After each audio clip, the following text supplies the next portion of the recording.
Okay, y'all. This video is going to be a little bit touchy. You feel me? I'm going to be basically telling you guys everything that they don't teach you about heartbreak.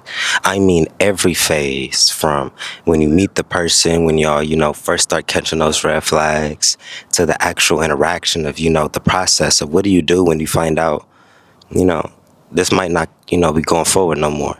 And then the after stages, all that trauma, all that pain, where sometimes it feels like it's a make or break situation. I'm going to be bringing you guys through that journey because in my own path, because, always when I relate to myself, it's always so you guys can see a piece of yourself in me.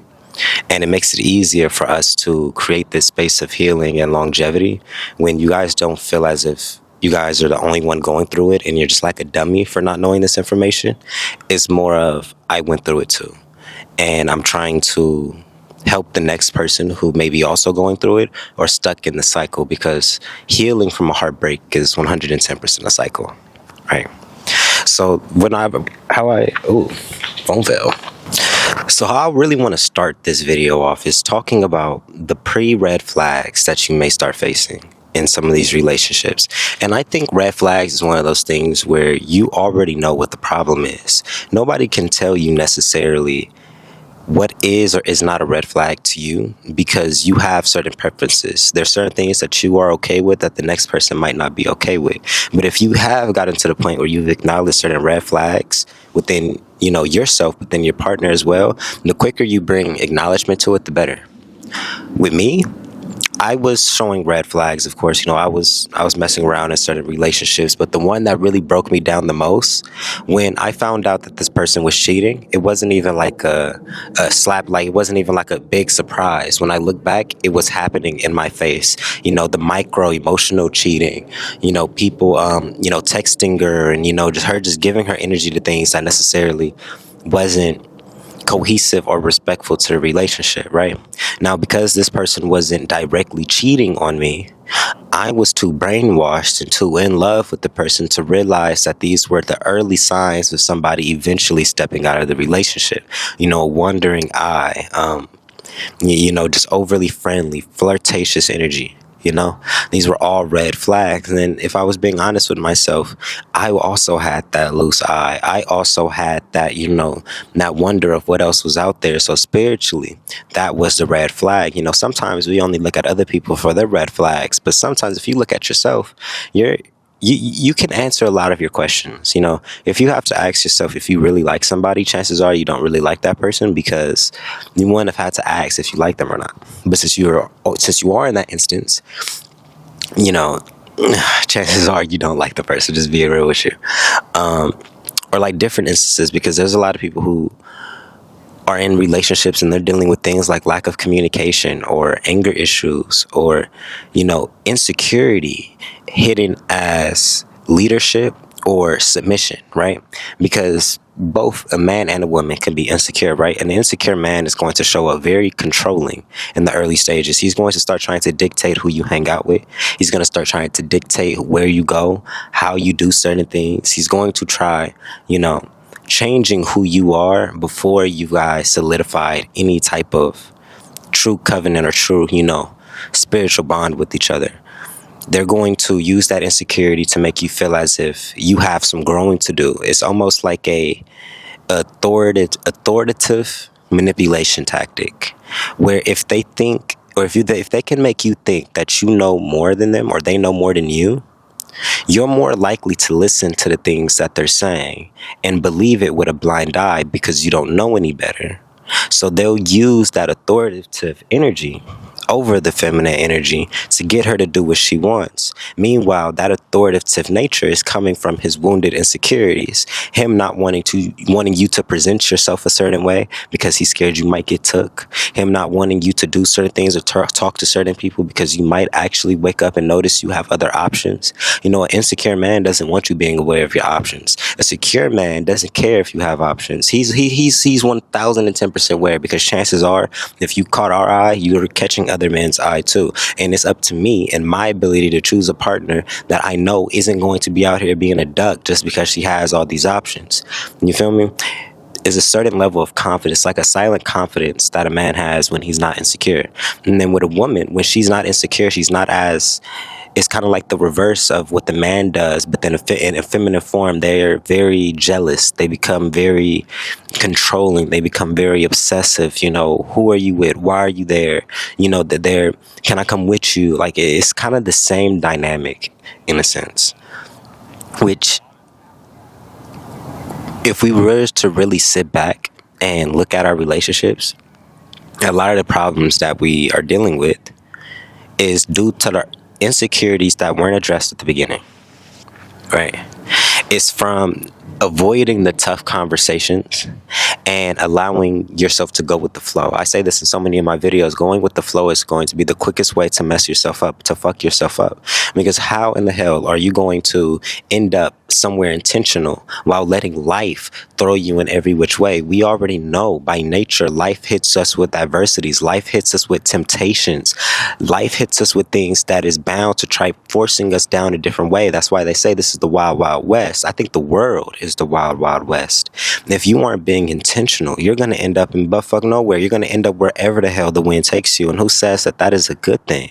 So when you have these tough conversations early in the relationship, it sets the stones for the future endeavors. It sets the stone for, you know, when the adversity does pop up, if you had the proper conversations beforehand, because those adversities are going to come, you're going to react to it differently. But if you weren't having certain conversations from the beginning, if you guys weren't addressing insecurities while everything was good, if you guys weren't working on your confidence and your communication skills while everything was good, the moment things go bad, you're not going to know how to react to it. You're not going to know the things that you need to do.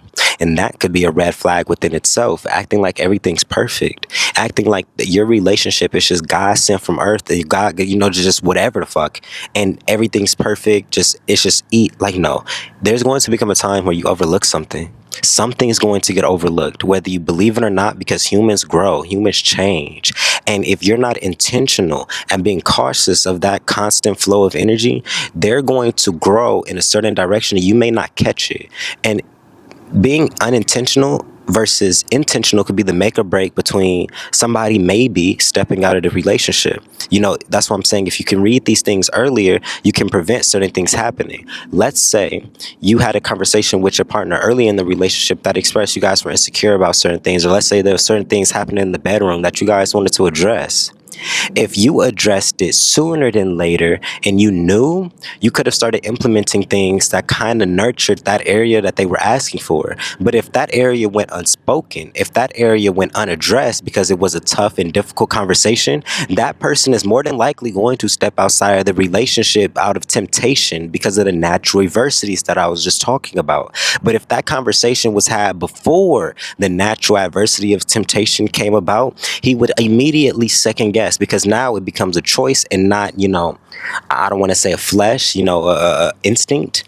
You bring choice back into it the moment you have the tough conversations earlier. So that can be a second thing. If you're in the relationship and you feel like everything is amazing going wrong, be careful, pay attention. I was feeling like that, especially with this one relationship that ended up terribly. She was on me tough, you know. It seemed like, I don't want to say love bombing, but kind of, yes, no, but she was just really on me, you feel me? And it was like attractive to me, you know. And at the beginning stages, I'm like, you know, she just seems so amazing, you know. I was asking things like, man, we never argue. I was literally, that was our thing, you know. At the beginning of the relationship, we never argue with each other. Like, I don't see what we could possibly fight about. I don't see what the issue could ever be. You know, we just get along so well. Everything's just so beautiful and amazing. But when the breakup happened, that was the most chaotic. That was the most arguing. That was the most distance. Just whatever. That was all the things that we was like, wow, no, this could never happened. And that's because we let our guards down. And when you let guards down and you don't take things seriously, that's when you start cheating. That's when you start emotionally cheating. That's when you start having lack of confidence in the relationship. That's when you start projecting onto other people. That's when you start making your problems other people's problems. And we all know how that gets. We all know the stress that comes when you try to hold the weight that somebody else can't carry. Especially if they're struggling to carry the basics of it, if you're carrying all of it for them. It's going to become difficult. It's going to become very heart aching and hard for you to move forward because you also are simultaneously carrying your own weight. You feel me? So that was the first two things. I'm almost certain that there's millions of other instances and red flags that you can spot on. There was this one girl who commented under my video about competition, talking about her husband, is all up under, dissecting everything she does, trying to, measure her, gauge everything. And in the video, I told her that was competition, Now, I also want to address that there's two sides to this, A man, by nature, is going to want to exhibit his leadership qualities, right? So as a feminine entity, you have to be somewhat open to his criticism, in a sense, right? Because he's going to want to, plant that seed, in other words. But when it gets to the point where you can actively see that this person is trying to either deter you from going after the things that you want or slow down the process of getting to the things that you want out of life, that should tell you immediately that that's going to cause a problem later in the relationship. It's all of these like small red flags that we overlook because we don't think that they're red flags until they actually manifest in our reality and we're left sitting there wondering what actually happened. If somebody's truly trying to pour into you from the start, it may look like a little bit of brain picking. It may look like, a little bit of, well, what's this? Why are you doing this? Can you explain this a little bit more?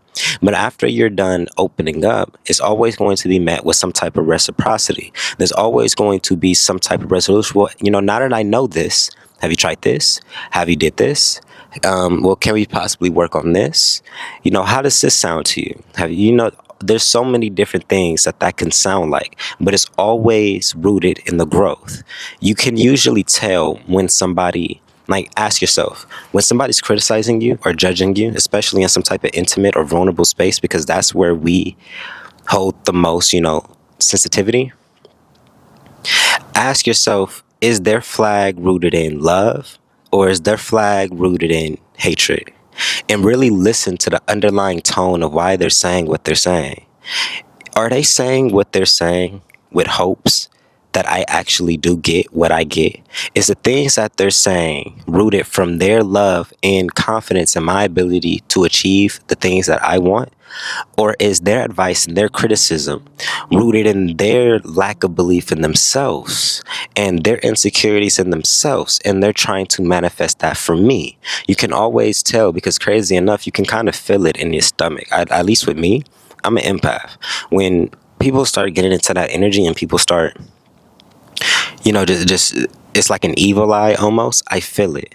I feel it in my stomach. I feel it in my chest.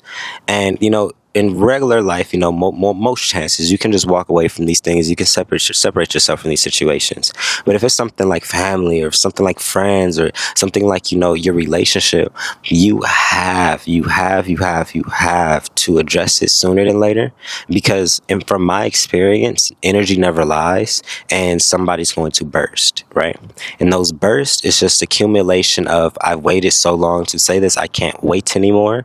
So this is what's going to happen, So to avoid those type of outbursts, to avoid you putting yourself in your relationship in a space where you're having to overcompensate just to make it work because of how damaged and the things that you guys are doing, have the hard conversations early.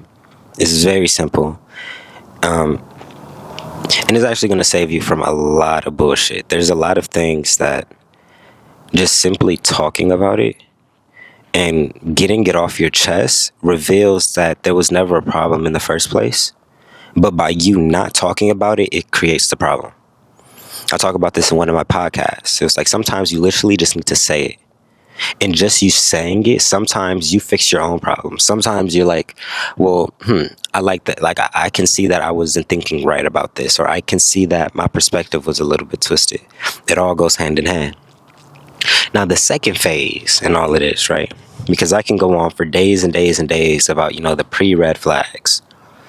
But when it comes to the actual relationship, you're knee deep in with this person.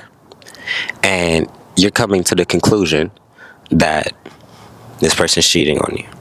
You're coming to the conclusion that this person doesn't want to be in the relationship with you.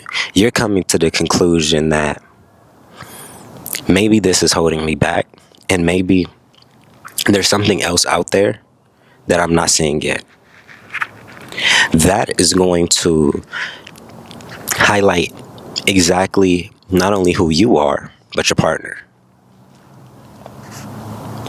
When you get to that point where you're aware of it and it's no longer hidden under the rug, you've made a comment because you were irritated, they made a comment, you found something came out of air, because light always comes to dark.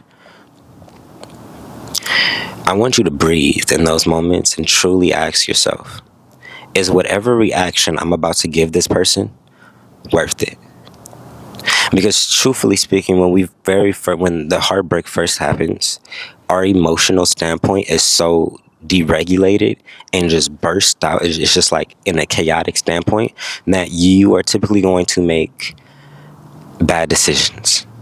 This is where things like domestic violence start happening in people's life. This is where things like you start saying words that you can never truly take back. You start making decisions that may alter your life permanently because of temporary emotions.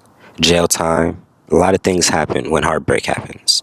A lot of people, or some people, not even going to say a lot of people, but there's a good amount of people who kill themselves because of the things that they were dealing with, trying to understand what just happened to them. Especially if it was something like infidelity, because that's what I was dealing with, right? I felt like my world got turned upside down. I felt like everything that I knew to be true was false.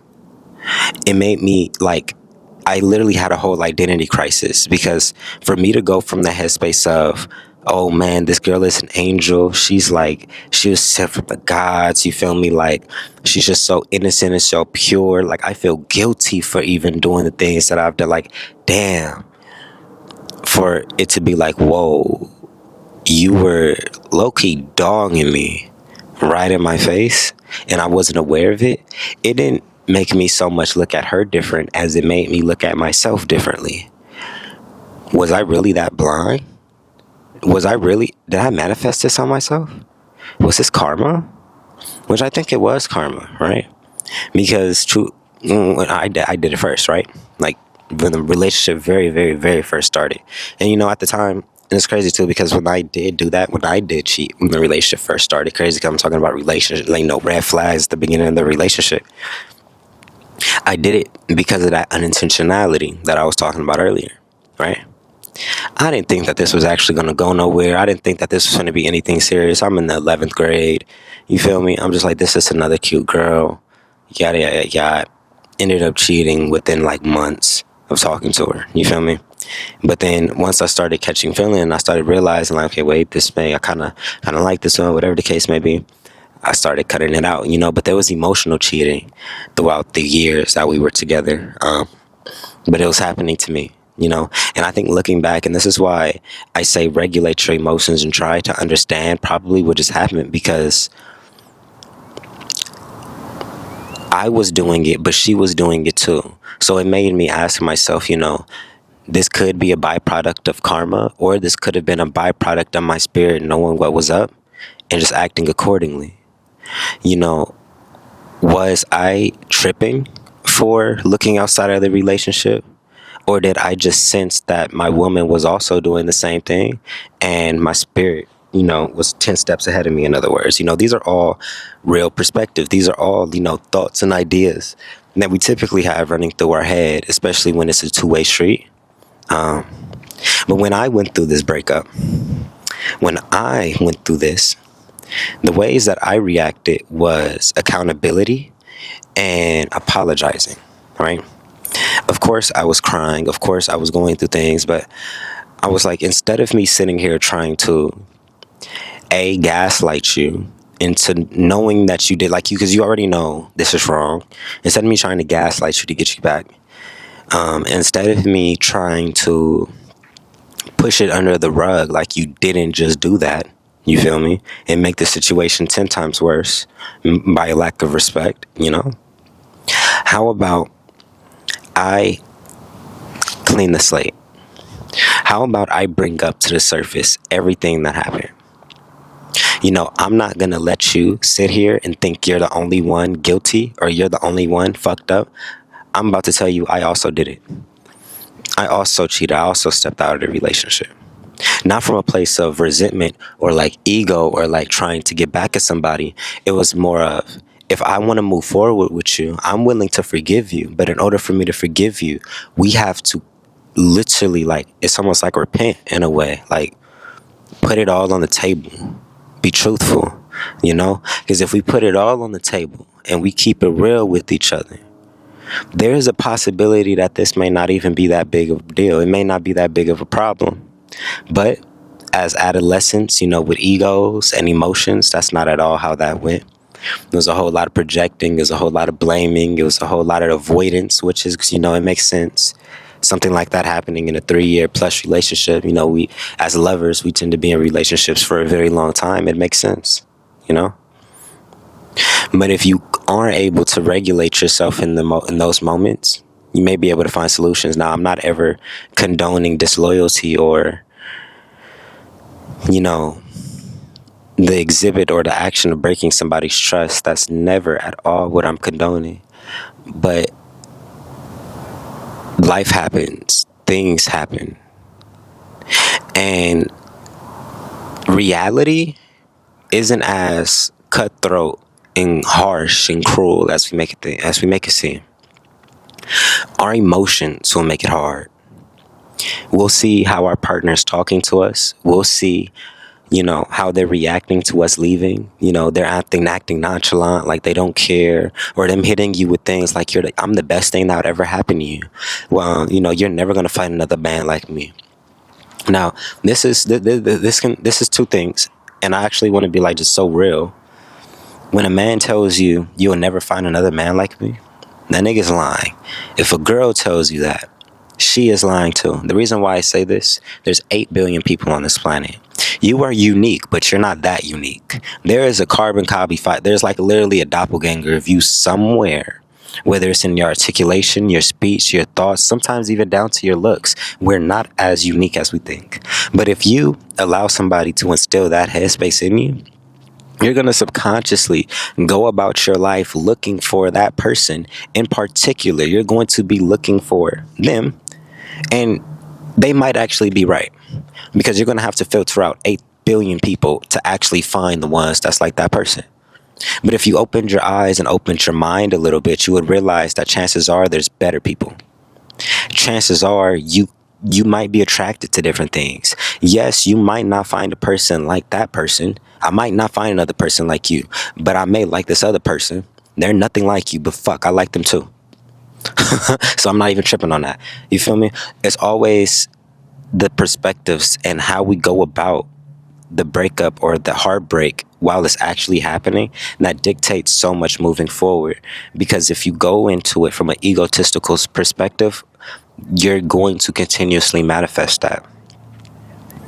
Like, I remember when it was happening to me, I went through a whole identity crisis. Like I said, I damn near thought it was because of my financials, my ambitions, everything, man. I changed my life. And this is why I want to go into the second part or the third part of this video. It's the transformation period, or the transformation that happens after you finally realize it's time for change. When that relationship finally ended, I was like, you know what? It's time to change. It's time to address what's real. It's time to be real with myself. And I didn't have no car. The living situations was messing up. I didn't have no job. No money was coming in. Everything about my situation just looked kind of funky. And it made me reanalyze. It made me rethink.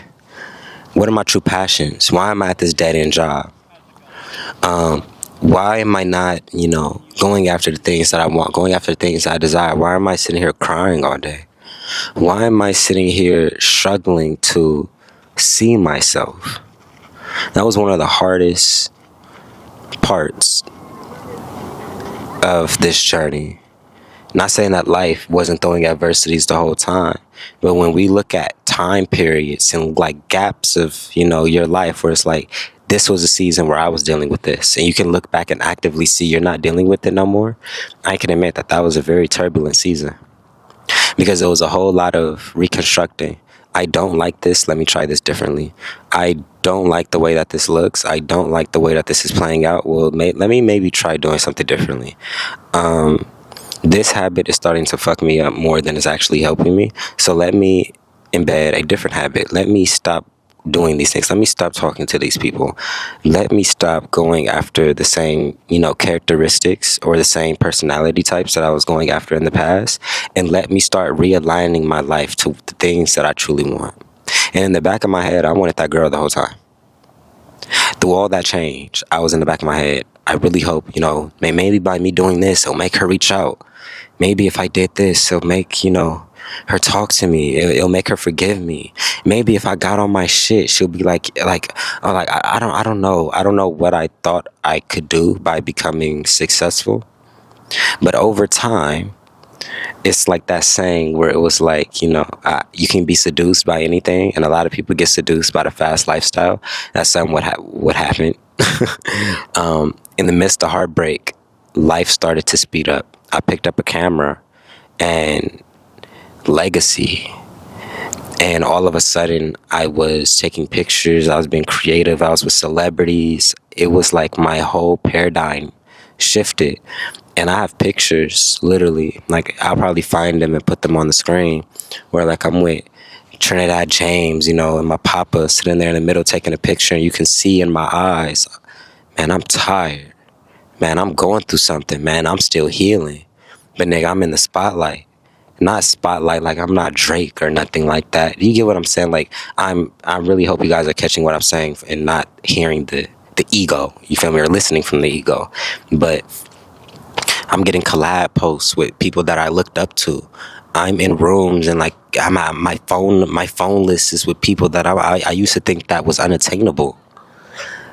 And as I'm doing all of this, I'm thinking about this girl that's across the country, and it's fucking me up. Now I'm happy the lifestyle started to snap me out of it, right? Because living somewhat of a faster lifestyle, I started being exposed to different women. I started being exposed to different realities, different lifestyles. I started talking to other people who's like, man, I went through something similar and this is what I did. This is how I healed from it. This is how I moved forward. Life just started to seduce me. After you've been seduced by something negative, like a partner, an environment, etc., if you let the natural positive vibrations of life seduce you, you'll see that it starts pulling you naturally where you want. Just the same way God controls you and God has that ear over you, God has that power over other people too.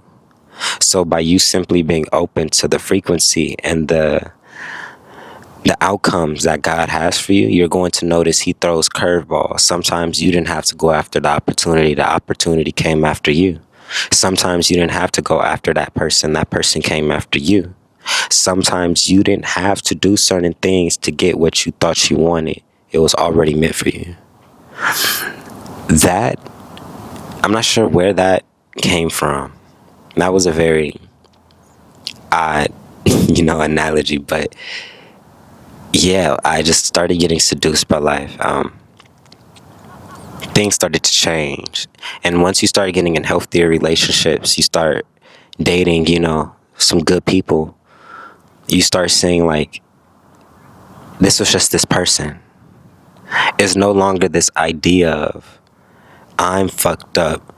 I'm, this horrible ass person because this person doesn't want me. No, this person doesn't want me because they don't want me. I'm still him. I'm still her. And there's a whole group of other niggas and girls that want me. You feel me? Whatever side you standing on. So the moment you get in that perspective where it's like, wow, I was really letting one person stop life. Like life, the world. You start moving forward. You start putting one foot in front of the other. You take your power out of a human, put it back in God. And realize that you can even be broken. You can be fucked up. You can be down bad. You can be one of the most insecure versions of yourself possible right now. Out of everybody on this planet, there is at least 5 to 10 people who would love you into the ground exactly how you are, because they understand exactly what you're going through. They understand exactly where you're at. And they understand exactly where you would get with the right love, with the right support, with the right attention, with the right whatever the case may be. And they'll love you into the ground regardless of all the flaws, because when it comes to love, people will overlook your flaws in a heartbeat.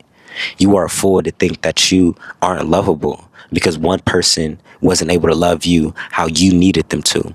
And who is that to say that you even articulated or you even taught them or showed them the ways that you needed to be loved properly? Or did you put that expectation on them, and then when they failed, you criticized, you put the blame, and then held yourself as a victim? None of us are victims. All of these things, these experiences, is literally just that, experiences. You can either learn from it and grow from it, or you can stagnate from it and be depressed as hell. And that's your problem. It's your decision and it's your choice. But the love in me, the integrity in me, and the part in me that gives a fuck about every single person who ever runs across my video, whether it's on one of these shorts, a long form, a tweet, I don't care. You need to realize how powerful and potent you are. You need to realize how much you can truly do and what you can truly achieve when you stop putting the power in other fucking people. How much you can do when you believe in yourself. We all have the same 24 hours, and the next person's not smarter than the next person. We all have the same brain, the same blood. And you don't get into that, oh, I have O minus and all that. Shut the hell up. You know what I mean? We are all capable of the exact same things, and we are all have access to the same exact frequencies. If you see somebody else getting loved on, you can get loved on too.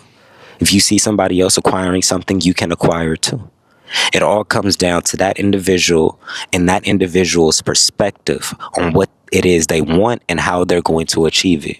You can speak your own destiny into existence. Now, I hope you're speaking positivity. I hope you're speaking love. I hope you're speaking light. I hope you're speaking abundance into your own situations in your life and allowing God to show you that He never left. She never left. The universe never left. However you want to refer to the Most High.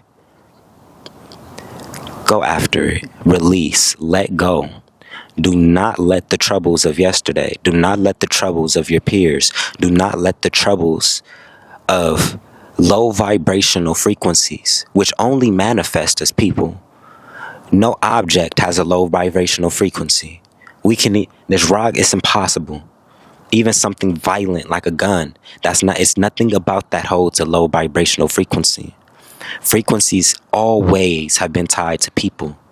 If you're somewhere where you're like, this is a low vibrational room, it's because of the people in there you think is low vibrational. If you think you're in a low vibrational community, it's because you think the people in the community are low vibrational. If you think the food is low vibrational, it's because you think either the person who cooked it or the way that it was made was low vibrational.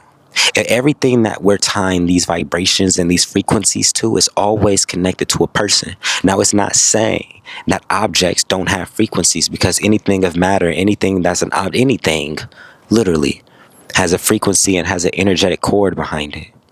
But majority of the times, the things that's causing the most energetic and spiritual traumas and adversities in our life are coming from the frequencies of people, not reality.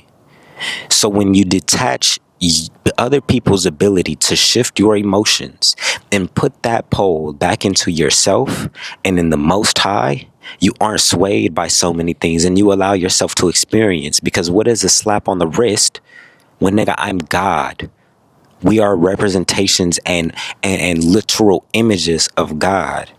I didn't even feel the slap on my fucking wrist. I'm about to go about my day and keep having fun. I'm about to keep experiencing. But if I'm comparing myself to this little bitty ant, the moment you slap an ant, is done for. If you think you're the ant, yeah, you're gonna have some problems healing. But if you know intuitively you are God, you are whole. When adversities hit you, it's like you kind of just let it bounce off, because you're like, there's no way in hell this is what's gonna. This is what breaks me. There's no way my ancestors went through hundreds and thousands of years for this to be what fucks me up, for this to be what sends me to the coffin. Nah, hell no. That don't even make sense. Be real, especially when you got some type of color. Your ancestors went through so much for you to be sitting there letting a nigga or a bitch just fuck your energy up because they don't want me. Oh my god, they left me, they cheated on me. Who cares? F 'em. I promise you, there's 1,000% chance there's somebody else who will literally take you right after they broke your heart, and they will look at you crying and still take you. They will look at you with shit in your pants and still take you. You get what I'm saying? And this is all coming from the love. Once you realize there's people who will accept you at your lowest, you stop arguing with people who are judgmental of you even at your best moments. You have a problem with me even when I'm doing good. Hell no. You got to get away from it. So yeah, man. I love y'all. I love y'all. I love y'all. I hope I encapsulated, the different realms of the relationships and how to go about certain things and how to react to it, whether it's in the beginning stages and just acknowledging the manifestation of a negative situation before that situation actually happens. The second stage is if that situation actually does manifest, however it does, how do you react to it? What are you going to say to that person? How are you going to interact with that person? Because that's going to dictate whether you guys go your separate ways or you guys use it as an opportunity for growth, healing, and alignment. Now, the afterwards part, once that agreement is made, either we're going to separate or we're going to stick this out and figure it out. What next? How are we going to go about healing? Are you going to go to therapy? Are you going to pick up that hobby? Are you going to start going to couples therapy? Are you going to, consciously and intentionally address the parts that is messed up, no matter how difficult the conversation is, and forgive no matter how hard it is, to trust again, no matter how hard it is? If you can go through these stages consciously, chances are you're going to walk out with either A, your partner, because it's going to get fixed just off the fact that there's two conscious individuals being clear on what they want. B, you're going to walk out happier, healed, and single. C, you're going to walk out and then get picked up as soon as you walk right out because there's an abundance of men and women. You catch me? You get what I'm saying? It's like win-win-win situations. There's no L in that besides you losing somebody who wasn't for you. So was that really an L? Was it a W? So yeah, man, I love y'all. I love y'all. I love y'all. Once again, it has been Jay Sincere, and I'm gonna catch y'all in the next video. Peace.